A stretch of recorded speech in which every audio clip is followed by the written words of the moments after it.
நம்மலாம் வாத்தியார்களுக்கு good morning சொல்றது இருந்து கிளாஸுக்குள்ள போனா ஃப்ரெண்ட்ஸ் அரட்டை அடிக்கிற வரைக்கும் ஸ்கூல்ல ஒரு கல்ச்சரை ஃபாலோ பண்ணியிருப்போம். ஆனா இன்னைக்கு நாங்க காலேஜ் போனப்ப அந்த மேனரிசமே தெரிலன்னு சொல்லிட்டாங்க. இன்னைக்கு என்ன பார்க்க போறோம்னா, ஸ்கூல்ல இருந்து காலேஜுக்கு வந்து நீங்க எல்லாம் எப்படி மாறி இருக்கீங்க. அதாவது நம்ம ஃபுல்லா மாறிட்டோம். ஒரு ஒழுக்கம் இல்லையா, எதுவும் பண்றது இல்லையா, டோட்டல் டேமேஜ், டோட்டல் சேஞ்ச். அந்த காலத்துல வாங்க வீடியோக்குள்ள போகலாம்.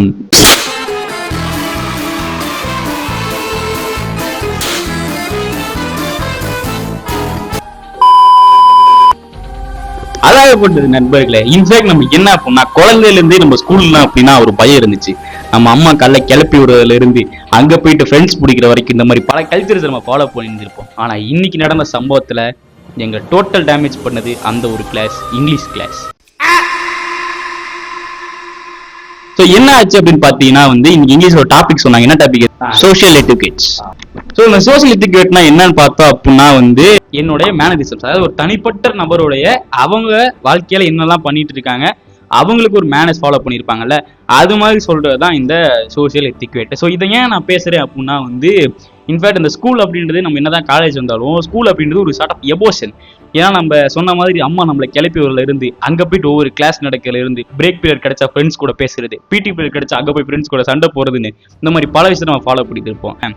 இப்ப நான் காலையில வந்து நீங்களாம் காலைல ஸ்கூலுக்கு போயின்னு வச்சுக்கோங்களேன், அங்க ஸ்டாஃப்ல மொத்தம் என்னடா பண்ணுவீங்க? மார்னிங் மேம் அப்படின்னு அந்த ரைம்ஸை பாடினாதான் அன்னைக்கு நாளே வந்து ஸ்டார்ட் ஆன மாதிரி இருக்கும். இங்க வந்துட்டு என்னால அதை கூட சொல்ல முடியல. ஏன்னா எங்களால சொல்ல முடியலன்றது மேட்டர் கிடையாது. அதை அவங்க நார்மலைஸ் பண்ணி அது காலேஜ் வந்துட்டா வந்து காலேஜ் ஃப்ரெண்ட்ஸ் அப்படி பண்ணக்கூடாதுப்பா அப்படின்னு சொல்ற மாதிரி சொல்லாத விதமா சொன்னாங்க. இன்ஃபேக்ட் என்னன்னா, நாங்கள் வந்ததுக்கு அப்புறம் எந்த ஸ்டாஃபையும் யாரும் விஷ் பண்ணி நாங்கள் பார்க்கல. நாங்கள் விஷ் பண்ணலான்னு போனா வந்து அவங்க எது நம்மளை சின்ன புள்ளமா நினைச்சுக்குவாங்களோ அப்படின்னு நிறைய விஷயம் தோணுச்சு. ஸோ அதான் நண்பர்களே, இப்போ என்னன்னா வந்து நம்ம வந்து ஸ்கூலை தாண்டி நம்ம காலேஜ் வரும்பொழுது நம்மளோட கேரக்டர், நம்மளுடைய ஒரு ஆட்டிடியூட் எல்லாமே வந்து மாற செய்யுது. இதுக்கான காரணம் என்னன்னு பார்த்தீங்கன்னா நம்ம சுற்றி இருக்க மக்கள் தான். ஏன்னா இப்போ ஸ்கூல்லலாம் போயிட்டு பார்த்தீங்கன்னா நம்ம ஸ்டாஃப் எல்லாம் ரொம்ப ஃப்ரெண்ட்லியாக இருப்பாங்க. நான் காலேஜில் இல்லைன்னு சொல்ல மாட்டேன், ரொம்ப ஃப்ரெண்ட்லியாக இருப்பாங்க. நம்ம ஸ்டடீஸை தாண்டி நம்ம என்ன பண்ணுறோன்றதையும் அவங்க பார்ப்பாங்க. ஏன்னா இப்போ வந்து படிக்கல அப்படின்னா வந்து என்னோட கெமிஸ்ட்ரி சார்லாம் வந்து எங்கள் அப்பா ஒரு நாள் மார்க்கெட்டில் பார்த்துருங்க, எங்கள் ஊர் மார்க்கெட்டில் கரெக்டாக 10th படிக்கும் போது என்னன்னா 10th லீவ்ல என்னன்னா பையன் 11th 12th வரட்டும் சார், அப்போ பேசிக்கலாம், நான் பார்த்துக்கிறேன், அந்த மாதிரிலாம் வந்து நம்ம ஸ்டடீஸை தாண்டி அவங்க நிறைய விஷயம் வந்து பேசினாங்க. ஏன்னா இப்போ வீட்டுக்கு ஃபோன் அடிச்சு ஒரு விஷயம் இந்த மாதிரி பையன் படிக்கலன்னு சொல்றது, மார்க் வாங்கியிருக்கான் பரவாயில்ல படிக்கிறான்னு சொல்றது, இந்த மாதிரிலாம் நம்ம ஸ்கூல் லைஃப்ல இருந்துட்டு இங்கே காலேஜ் வந்ததுக்கப்புறம் எவனுமே கண்டுக்க மாட்டேங்கிறான் நம்மள. ஏன்னா ஃப்ரெண்ட்ஸே நம்மளை கண்டுக்க மாட்டேங்கிறானுங்க. என்னடா எங்க வீட்லயே அடிக்கிறீங்களா, வாத்தியார் கண்டுக்க மாட்டேன்றாங்க மாதிரி இந்த மாதிரி போக ஆரம்பிச்சிருச்சு. இதனாலதான் வந்து அந்த இடத்துல ஒரு சின்ன கேப் கிடைக்கிற மாதிரி ஃபீல் ஆகுது. நம்ம ஸ்கூல்ல படிச்சதை விட காலேஜுக்கு வந்ததுக்கு அப்புறம் நிறைய கேப் இருக்க மாதிரி ஃபீல் ஆகுது. இந்த கேப்ல என்ன நீங்க நினைக்கிறீங்க நவீன், சொல்லுங்க. என்ன கேப்? ஸ்கூல் எங்க, காலேஜ் எங்க? ஸ்கூல் இருக்க வேண்டிய இடத்துல தாங்க இருக்கு. அவன் இன்னும் திருந்தல மாமா. காலேஜ் மட்டும் தூக்கி என்ன மாறி போச்சு. நீ ஸ்கூல்ல நல்ல புள்ள மாதிரி ஒரு நடிக்கிறது, தட் இஸ் இன்கிரேன்டு. லைக் ஸ்கூல் போனா இப்படி இருக்கணும், இல்லை வீட்டுல அம்மா கிட்ட போட்டு விட்டுருவாங்க, வீட்டுல செருப்படி விழுன்னு ஒரு ஃபீல் வந்துடும்.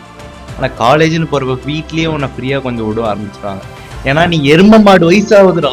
ஆக்சுவலி நமக்கு கிடைக்கிற அந்த ஃப்ரீனஸ்ன்றது அது ஃப்ரீனஸா இருக்க வரைக்குமே ஓகே. ஆனா ஃபுல் அண்ட் ஃபுல் நம்மளை கைவிட்டாங்க அப்படின்றது கான்செப்ட் தான் இங்க இடிக்குதுன்றேன்.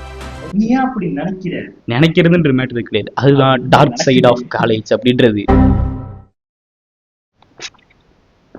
டார்க் சைட் ஆஃப் காலேஜ்னா என்னங்க? தப்பாக்குதுண்ணா.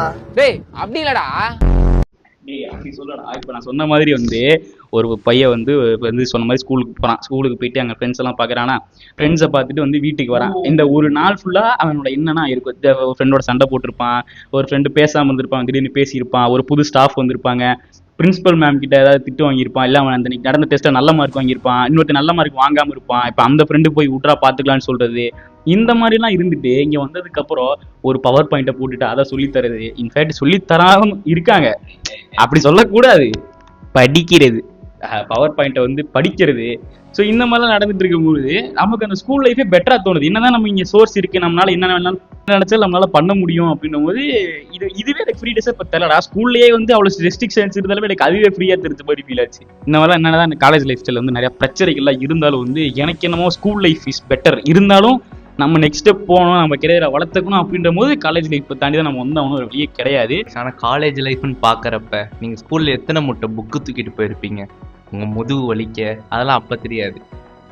புக்குன்னு ஒரு தொல்லை குறையும். ஏன்னா நீங்கள் ரொம்ப வெயிட் தூக்கிட்டு போக மாட்டீங்க, கொஞ்சம் ஃப்ரீயாக இருக்கும் உங்களுக்கு. அப்போ தான் பேக்கோட அருமையே கொஞ்சம் புரியும். இன்னொன்று என்னன்னா, காலேஜ் லைஃப்னு நீங்கள் சொல்கிறப்ப டீச்சர்ஸ் நிறையா மாறுறாங்க, அண்ட் ஆல்சோ உங்களுக்கு கிளாஸ் ரீஷஃப்லிங் ஆகும். ஸோ அது ஆகிறப்ப உங்களுக்கு திருப்பி ஃப்ரெண்ட்ஸ் மாறும். ஆனால் ஸ்கூல்னு பார்க்குறப்ப செக்ஷன் தான், அந்த செக்ஷன் விட்டால் பக்கத்து செக்ஷன் ஈஸியாக தெரிஞ்சிடும். அதுவும் நிறைய பசங்க இருப்பாங்கன்னு சொல்ல முடியாது உங்களுக்கு, ஏன்னா உங்கள் செக்ஷனில் ஒரு குறிப்பிட்டது தான் இருக்கும். ஆனால் காலேஜ்னு பார்க்குறப்ப வாஸ்ட் நிறையா பேர் இருப்பாங்க. நீங்கள் டக்கு டக்குன்னு புது பசங்களை பார்க்குறதுனால உங்களால் ஒரு பர்டிகுலர் ஃப்ரெண்ட்ஸ் ஜோன் குரூப்னு கிரியேட் பண்ண முடியாது. டக்குன்னு உங்கள் டிபார்ட்மெண்ட்லேயே வச்சுருக்க மாதிரி வேறு டிபார்ட்மெண்ட் ட்ரை பண்ணுவீங்க, ஸ்டில் அது உங்களுக்கு இன்னும் கொஞ்சம் கஷ்டமாக ஃபீல் ஆகலாம். டிபார்ட்மெண்ட்டே சஃபல் ஆகும், அது வேறு இருக்குது. ஸோ அதெல்லாம் நீங்கள் கன்சிடர் பண்ணுறதுனால தான் உங்களுக்கு அது ஃப்ரீனஸ்ன்னு தெரியல. ஏன்னா நியூ செட் பீப்புள், நெக்ஸ்ட் இங்கே காலேஜில் எங்கே எக்ஸ்ப்ளோர் பண்ணலான்னு உங்களுக்கு ஒரு ஐடியா இருக்காது. ஸ்கூல்னால் உங்களுக்கு தெரியும், இந்த மூலையில் அங்கே அந்த கடை, அங்கே ப்ளே கிரவுண்டு இருக்கும், அங்கே இங்கேன்னு. காலேஜ்னு பார்க்குறப்ப பெருசாக இருக்கும், எங்கே என்ன ஈவெண்ட் நடக்குதுன்னு தெரியாது. ஆனால் உங்கள் ஸ்கூல்னால் அப்படி தெரியாது, எங்கேருந்து வந்தாலும் உங்களுக்கு நியூஸ் வந்துடும். சும்மா உங்கள் ஜூனியர்ஸ், அதாவது ஸ்கூல்னு பார்க்குறப்ப நீங்கள் சும்மா செகண்ட் ஸ்டாண்டர்ட் படிக்கிறவனே உங்ககிட்ட வந்து பேசுவோம். இங்கே சீனியர்ஸ் ஜூனியர்ஸ் நீங்கள் ரொம்ப பார்த்துக்க வர மாட்டோம்.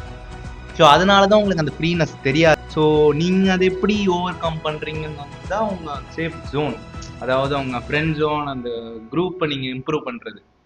ஓகே மக்களே, எண்ட் ஆஃப் த வீடியோ நான் என்ன சொல்ல நினைக்கிறேன் அப்படின்னா வந்து, என்னதான் பல விதமான ரெஸ்ட்ரிக்ஷன்ஸ் நம்ம ஸ்கூல் லைஃப்பில் இருந்தாலும் நம்ம ஸ்கூல் லைஃப்பை தாண்டி வந்து காலேஜ் லைஃப் வந்து நம்ம லிவ் பண்ணி தான் ஆகணும். இன்ஃபேக்ட் என்னன்னா, காலேஜ் வந்ததுக்கு அப்புறம் தான் நம்ம வந்து நிறையா கெரியர் க்ரோத் பண்ணுறதுலேருந்து நம்ம அடுத்து என்ன பண்ணணும் அப்படின்றதுலேருந்து ஃப்ரெண்ட்ஸ் வந்து டிஃப்ரெண்ட் ஆஃப் ஃபார்மல்லேருந்து பிடிக்கிறதுலேருந்து எல்லா விஷயமே நம்ம காலேஜ் லைஃப்பில் மட்டும் தான் பார்க்க முடியும். ஸோ அதனால் என்ன சொல்ல வரேன்னா வந்து, ஸ்கூல் லைஃப்பை பார்த்துட்டு இருந்தீங்கன்னா ஸ்கூல் லைஃப்பை பிடிச்ச அளவுக்கு நம்ம என்ஜாய் பண்ணிக்கங்க. அப்படி என்ஜாய் பண்ண முடியலன்னா கிடைச்ச காலேஜ் லைஃப்பை என்ன பண்ணலாம் அப்படின்றத யூட்டிலைஸ் பண்ணிவிட்டு அதில் ப்ராப்பரான விஷயத்தில் வந்து நம்ம டைம் ஸ்பெண்ட் பண்ணணும். யார் யாரெல்லாம் உங்கள் ஸ்கூல் டேஸில் என்ன அன்றைக்கி நடந்துச்சுன்னு உங்கள் பேரண்ட் கிட்ட ஷேர் பண்ணியிருக்கீங்கன்னு கமெண்ட்ஸில் ஒரு சொல்லிடுங்க. அதே மாதிரி இது காலேஜ்லேயும் நாங்கள் ஃபாலோ பண்ணுறோன்னு சொல்கிறீங்கன்னா ஒரு லைக் போட்டுருங்க. அதை வச்சு நாங்கள் சென்சஸ் எடுத்து ஏதாச்சும் பண்ணிக்கிறோம். தேங்க்யூ. ஓகே மக்களை, இந்த வீடியோ முடிச்சுக்கலாம். உங்களிடமிருந்து விடைபெறுவது உங்கள் பாலோச் நரேஷ் நவீன். பாய்.